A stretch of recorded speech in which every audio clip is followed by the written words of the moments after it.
새벽 4시 부산 해안가 도연 베이커리에 불이 켜졌다.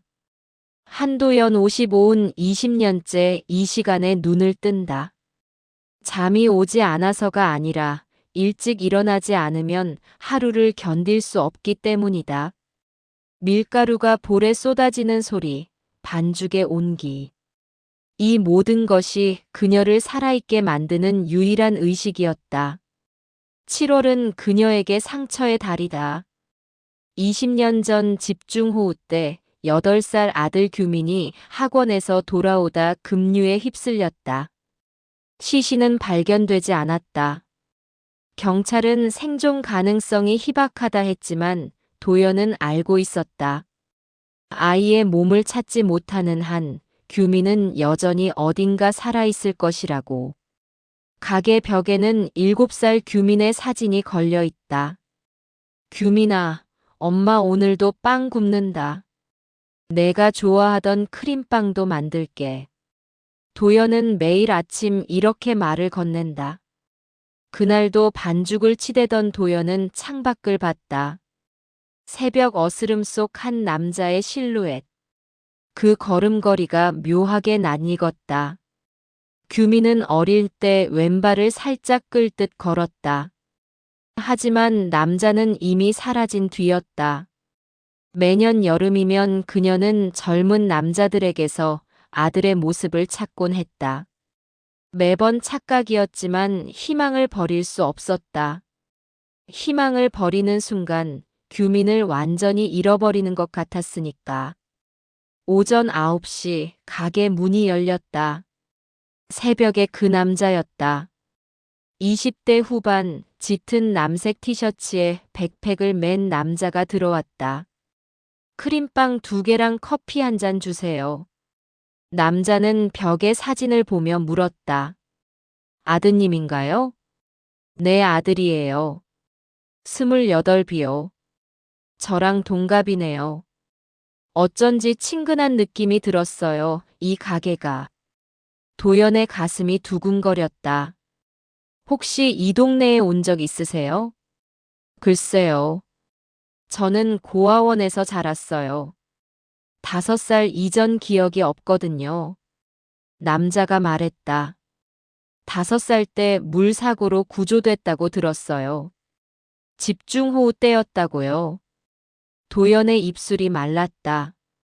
집중호우, 물사고, 5살, 20년 전. 모든 조건이 일치했다. 성함이 어떻게 되세요? 윤재예요. 고아원 선생님이 지어주신 이름이에요. 계산하려는 순간 윤재가 팔을 뻗었다. 도연의 시선이 그의 손목에 고정되었다. 낡은 은색 팔찌. 삼각형 펜던트의 작은 흠집까지. 규민이 차고 있던 바로 그 팔찌였다. 카드가 손에서 떨어졌다. 그 팔찌 어디서 난 거예요? 구조될 때 이미 차고 있었대요.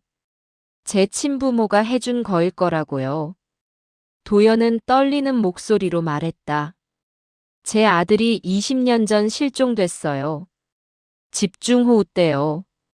그때 이 팔찌를 차고 있었어요. 똑같은 거예요. 저 흠집까지도요. 윤재의 얼굴이 굳어졌다. 20년 전이면 7월 15일이요. 두 사람은 말없이 서로를 바라봤다. 20년의 시간이 한순간에 압축되는 느낌이었다. 그날 밤 도연은 한숨도 자지 못했다. 규민이 마지막으로 엄마 다녀올게 하던 목소리. 그리고 폭우 속 수색. 모든 것이 생생했다. 새벽, 도연은 낡은 상자를 꺼냈다. 규민의 실종 사건 서류들. 실종 당시 착용 물품 목록에는 은색 팔찌, 삼각형 펜던트, 우측 하단 흠집이 명확히 기재되어 있었다. 윤재의 팔찌와 완벽히 일치했다. 해가 뜨자 도연은 주민센터로 향했다. 공무원은 오래된 기록을 검색했다. 찾았어요. 20년 전 7월 실종 신고 10셋, 구조된 아동 셋. 한 명은 즉시 부모 찾음. 한 명은 사망. 마지막 한 명은 신원 미상으로 고아원 송치. 구조 위치는요? 낙동강 하류 17일 새벽 6시 30분. 규민 실종 장소에서 10km 하류. 충분히 떠내려갈 수 있는 거리였다. 특징은 키 110cm, 체중 18kg, 왼쪽 손목 은색 팔찌, 혈액형 O형, 왼쪽 무릎 안쪽 초승달 모양 흉터. 도연은 숨을 멈췄다. 초승달 흉터. 규민도 똑같은 곳에 있었다. 하지만 혈액형은 O형, 규민은 O형이었다. 도연은 복지센터로 향했다. 원장은 당시를 기억했다. 의식 회복에 2달 걸렸어요. 깨어났을 때 아무것도 기억 못했죠. 제가 윤재라는 이름을 지어줬어요. 원장이 건넨 서류에도 똑같았다. 혈액형 O형, 초승달 흉터, 은색 팔찌. 도연은 병원으로 달려갔다. 20년 전 규민의 기록을 확인했다. 혈액형 O형. 명확했다. 도연은 윤재를 카페로 불렀다. 테이블 위에 서류들을 펼쳤다. 당신이 규민이라고 생각했어요. 팔찌도 흉터도 모든 게 일치했어요. 그런데요. 혈액형이 달라요. 당신은 O형, 규민이는 O형이에요. 도연은 DNA 검사 신청서를 꺼냈다. 확실하게 하고 싶어요. 저도 동의해요. 제가 누구인지 알고 싶어요. 일주일 동안 2사람은 매일 만났다. 규민의 이야기, 윤재의 이야기를 나눴다. 그리고 드디어 결과가 나왔다. DNA 대조 결과 비일치. 친자관계 확률 0%. 도연은 결과지를 내려놓았다. 과학은 거짓말을 안 해요. 당신은 제 아들이 아니에요. 그럼 이 팔찌는요? 흉터는요? 아마도 같은 시기, 같은 장소에 있었을 거예요. 혼란 속에서 팔찌가 넘어갔거나 도연은 더 끔찍한 가능성을 말할 수 없었다.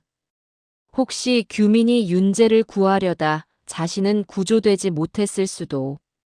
규민이는 돌아오지 못한 거겠죠. 20년 동안 붙잡던 희망의 끈이 끊어졌다. 하지만 묘하게도 평온함이 밀려왔다. 미안해요. 헛된 희망을 들여서. 아니에요. 오히려 감사해요. 당신 덕분에 결정을 내릴 수 있었어요. 규민이를 보내줄 결정을요. 일주일 후, 도연은 윤재를 저녁에 가게로 불렀다. 테이블엔 크림빵과 코코아가 놓여 있었다. 그동안 생각했어요. 20년간 저는 죄책감을 붙잡고 있었던 것 같아요. 제가 학원 보냈기에, 데리러 안 갔기에 규민이가 사고 당했다고요. 도연이 말했다. 하지만 당신을 만나며 깨달았어요. 규민이는 제가 평생 죄책감에 시달리길 바라지 않았을 거예요. 그 아이라면 이렇게 말했을 거예요. 엄마, 이제 그만 울어. 나는 괜찮아. 윤재의 눈에 눈물이 맺혔다. 이제 규민이를 보내주기로 했어요. 있는 게 아니라 죄책감과 슬픔이 아닌 사랑으로 기억하기로요. 저도 사실 부산 떠날 계획이었어요. 하지만 이제는 과거를 꼭 찾아야 한다는 생각이 안 들어요. 사모님을 만나며 깨달았어요. 가족은 혈연만이 아니라 마음으로도 이어질 수 있다는 걸요. 내일 다시 와도 될까요? 가게 일 도와드리고 싶어요. 도연은 천천히 고개를 끄덕였다. 그래요. 함께 빵 만들어요. 그날 밤 도연은 규민 사진 앞에 섰다. 규민아, 엄마 이제 괜찮아. 너를 잊는 건 아니야. 하지만 윤재라는 좋은 사람을 만났어. 내가 보내준 인연인 것 같아. 고마워, 규민아. 사랑해. 그 옆에 빈 액자를 걸었다. 윤재와 찍을 사진을 위한 자리였다. 20년 만에 도연은 편안히 잠들었다. 꿈속에서 규민이 웃으며 손 흔들었다. 엄마 잘 지내. 이제 엄마도 행복해.